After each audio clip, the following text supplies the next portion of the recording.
Alright everyone, so where you're parked now is pit lane. That's where you guys will wait momentarily while the person in front of it goes ahead and runs their time run. So if you guys notice, I get all the way over here to the right hand side just to kind of set up for that first corner. If you guys notice, there are 4 orange cones just ahead of me. The first set of orange cones is your start line, so you pull up, you can bump it even with the first set of orange cones, and when I say go, you're going to accelerate in anger, as we like to say. So accelerate hard. That second set of orange cones, just beyond where I'm at, that's when your time will start. So when I say go, you guys accelerate hard. Go ahead and follow me along here, guys. We'll go ahead in a single file line.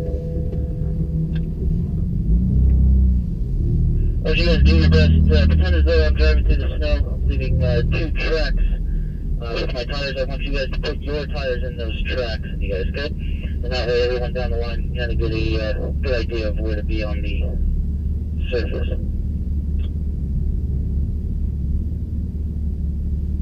You guys notice we have a couple different colored cones out here. Obviously the orange cones mark the edge of the circuit. The blue cones are your turn in and your exit cones. So when you find yourself next to a blue cone, you should either be exiting the corner at that blue cone or turning in. So if you notice this blue cone here just to the right, my right hand side, that marks your turn in for this first series of corners. That's where I start my turn in here. So I turn the wheel to the left, keep the vehicle in as straight a line as possible, because when you brake for this corner, you want to be braking in a straight line. You guys notice I have a yellow cone now to my left hand side. The yellow cones mark your apexes. So if you're close to those yellow cones, there's a good chance you're in the right position on the racing circuit. So again, brake in a straight line. You guys heard Matt talk about it earlier about keeping your vision as far ahead as possible, and you probably learned that in the lead follow on southbound. Really important to keep your vision as far forward as possible. So as you approach this corner, you want to turn your head to the right, look around this corner, find the exit before you even get to the corner, and that way you can, you can be a better judge of whether you're carrying too much speed into the corner. Exit about 2/3 of the way out here, and that'll allow you enough time to set back up for this left-hander. So I get back over to the right about 2/3. You notice there's another blue cone to the right-hand side marking your turn-in. Again, keep your vision up and around the corners. Don't want to look down at the cones or over the edge of your hood. Keep your vision pointing forward. You notice there's another yellow cone to my left-hand side. That's your apex cone for this corner. Very important corner here. We got the longest straightaway on our circuit. Not very long at all, but it is the longest straightaway, so a lot of time to be made up here. You know, there's a blue cone there on my exit. This next corner is a decreasing radius, so it's very important to keep your vision as far ahead as possible. Again, I know that's a reoccurring thing here, but we're going to keep beating it like a dead horse. Keep your vision ahead as you go through here. So most of you I see are looking at the bumper of the car in front of you. Don't do that. Go ahead and everyone pick your vision up now and look and find that next corner. That's how your vision needs to be placed as you come through here each time. So I get all the way here to the right hand side again, keeping my vision up and around the corner. Get out here to this turn-in cone there, up the blue just to my right. And that way it'll set you up for this tight hairpin. You guys notice the angle of my car. The angle, I'm almost headed back the other direction now. Whereas a lot of you, when you come through here, if you come through here with low eyes or you enter this corner too quickly, you'll find your car kind of push out on the exit. You notice all the tire marks to my right-hand side as I go through here. That's from either low eyes or overcharging the entrance to that corner. You're better off lap time-wise if you go into the corners nice and smooth and come out of the corners as fast as possible. A lot of times we're made up on the exit of these corners rather than the entrance. So I aim straight here for this next turn-in cone. I get all the way to the left-hand side, and that'll set me up as good as possible for the S's that lie ahead. After I go through that right-hander, I get all the way to the right-hand side, again setting myself up for what lies ahead. Keeping my vision up and through the S corners. I want to make these as straight as possible. Straight as you go through here, the straighter the steering wheel, the faster the overall speed. I jog out just to the right, just a little bit to widen the entrance to this little chicane here.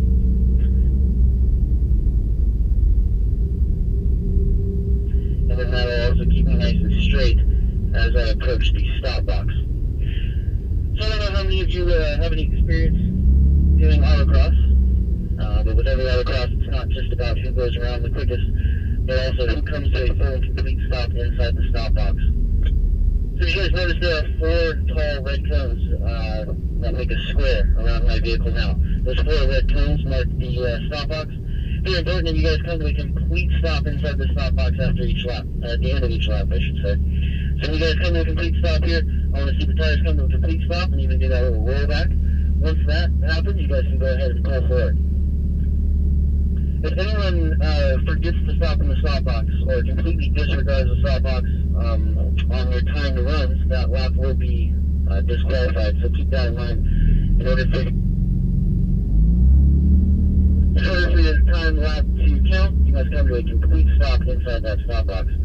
If any of you stop just beyond those red cones, let's say you overshoot the box, or you don't come to a complete stop all the way in, so you don't get quite over all 4 tires past those first set of red cones, then we will add 2-second penalty to your time. Another penalty is if you hit any cone.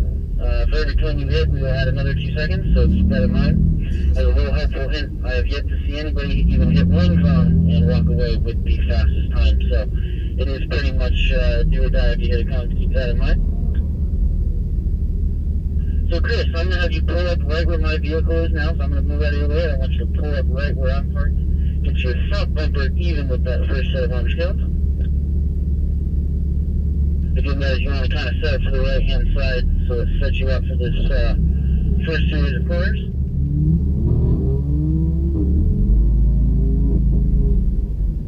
I'm on Caesar. Go ahead, Caesar.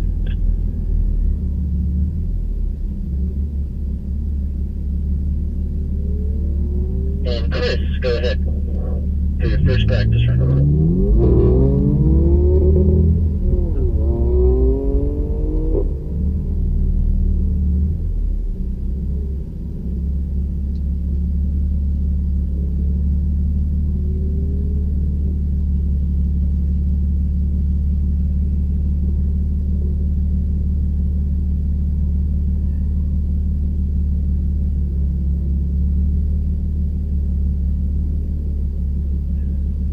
And Jerry, go ahead for your first practice run.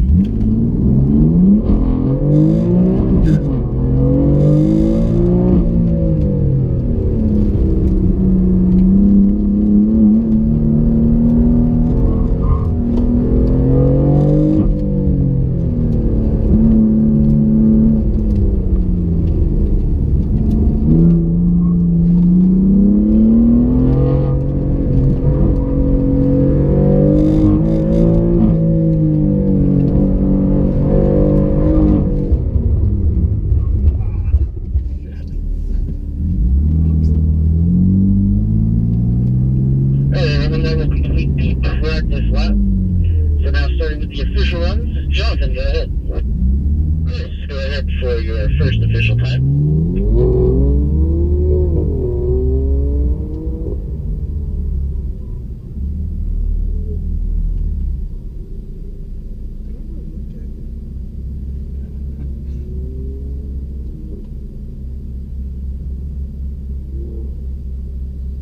Jerry, go ahead for your first official run.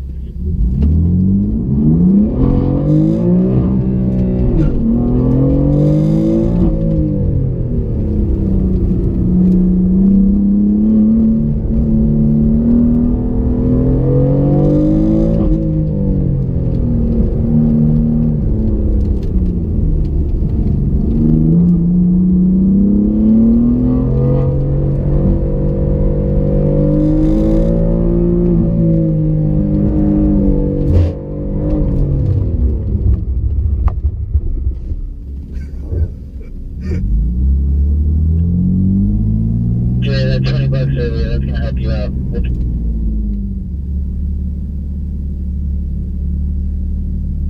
Chris, go ahead for your second official run.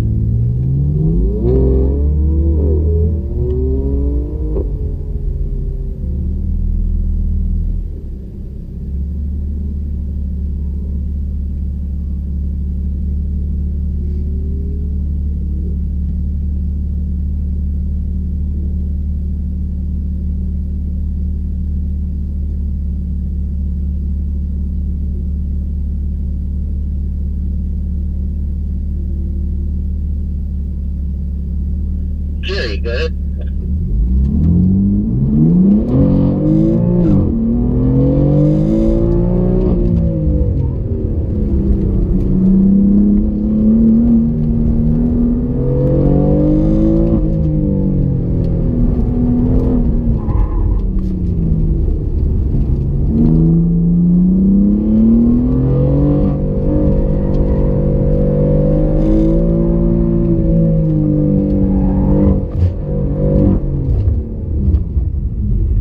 Jonathan, go ahead for your third and final run.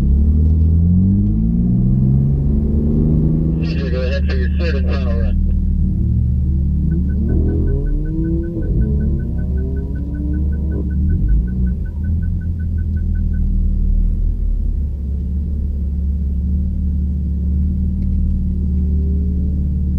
I like playing with the gadgets. Yeah, but it's so different because like once you have them, like you can't really go back without them. Yeah, I agree. Chris, go ahead for your third and final run. My buddy had a Corolla. He bought one of those Genesis. Oh. But that's like fully loaded. So like he's like so not used to like the parking sensors, the laser cruise control, the blind spot monitors. And he's like, how do people even drive without it? And Jerry, go ahead and start your third and final run, please.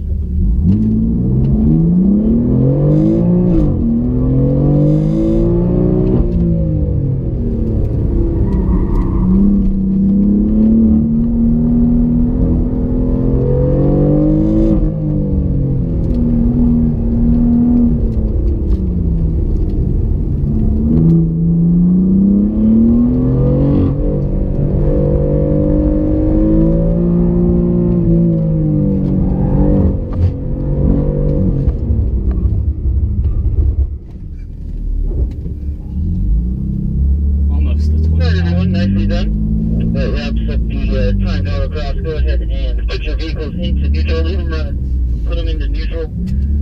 Pull the parking brake up for me. And you guys can go ahead and hop on out.